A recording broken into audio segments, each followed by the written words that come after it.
Thank you. Thank you, Mr. Chairman. Thank you very much, Senator Gillibrand. Senator Mullin, please. Thank you, Mr. Chairman. Dr. Haines, you had mentioned briefly a little bit about Iran's economy. You want to broaden a little bit more on that? I should get you the facts and figures. I don't have them in front of me, and we'll supply. But you said that it to was you. it was in bad shape, right? Yes. I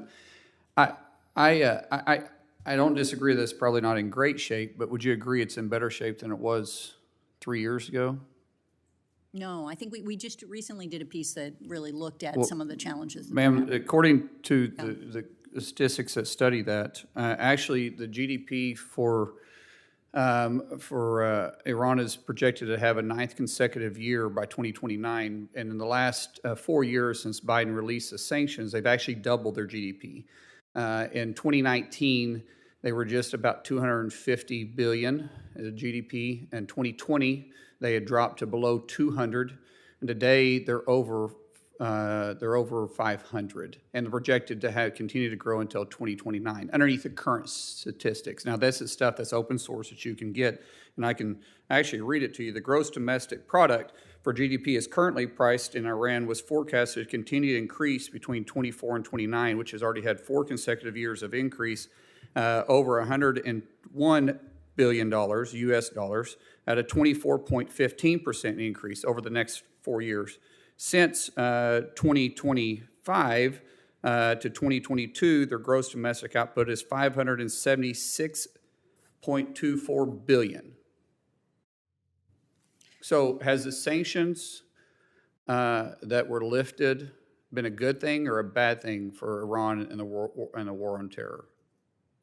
So I will get you the figures that we have on this issue and see if that helps. Well, I mean, these figures are government figures. I literally pulled them up since we were sitting here, since you said that.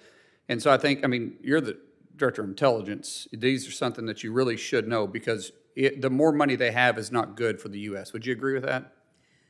I certainly think that the more money that they spend on destabilizing activities, on funding various groups, and is there any all of those things are not. Is there good. really any debate that Iran is the #1 sponsor of war on terror at this point? They are absolutely a sponsor. Okay, so we can both agree that the more money they have is bad. For that, absolutely. Okay. But what I would say is So that, is for it, example, if you so look is at this their a good inflation thing? Well, ma'am, what I'm trying to get to is we saw a decrease in their GDP when Trump put in strong sanctions and worked with Congress. Those were lifted underneath the Biden administration. Do you agree with those actions? I don't take policy positions from the intelligence Well, community the perspective. intelligence is following the money. I understand. So And is if it you from the want to- intelligence perspective, not a policy then, from Yeah. an intelligence perspective, Director Haines, was that a good thing? It's neither a good thing or a bad thing. If you want an assessment on whether or not How can you say it's a not? It's change in neither the a good thing or a bad thing, ma'am. When you just said that they're the #1 sponsor of war on terror, that's not debatable. We know that. And a while ago you said that their economy was faltering, but yet we've seen that it's actually doubled underneath the Biden administration since they lifted the sanctions that Congress and the Trump administration put in place. That means they have more money to spend on this. And you can't say that's not really a policy question. That's from an intelligence perspective. That's got to cause problems. Senator, so on the economy, why don't we get you our assessment of how they're doing?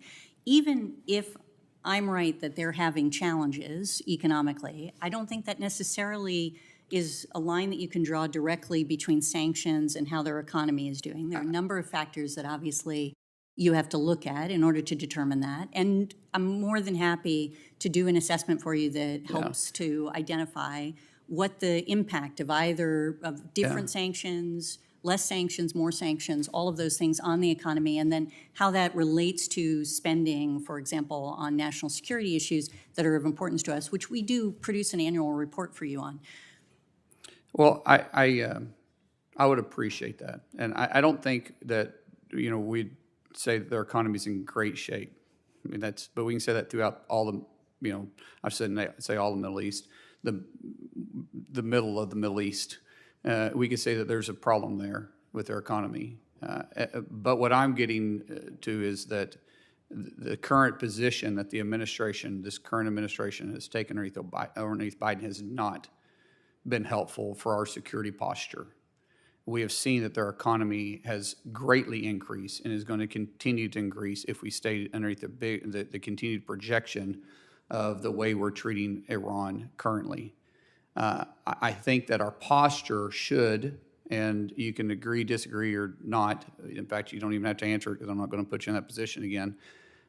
We have to relook at our posture we have with them, because their GDP has increased, and that means their spending on the war on terror against us and against our allies has also increased.